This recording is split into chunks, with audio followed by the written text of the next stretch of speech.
नमस्कार दोस्तों, मैं अपने देश की प्यारी प्यारी पब्लिक से बात करना चाहता हूँ कि पब्लिक से हमारे देश की पहचान है।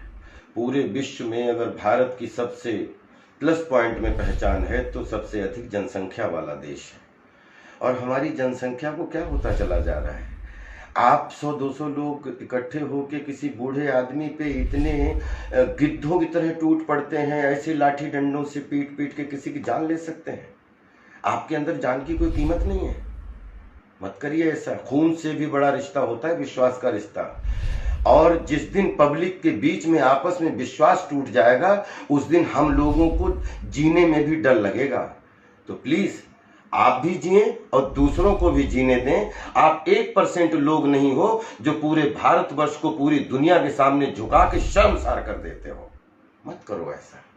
आप भी शर्मसार मत होइए और दूसरों को भी शर्मसार मत करिए। हमारा देश दुनिया का सर्वश्रेष्ठ देश है। इसकी पहचान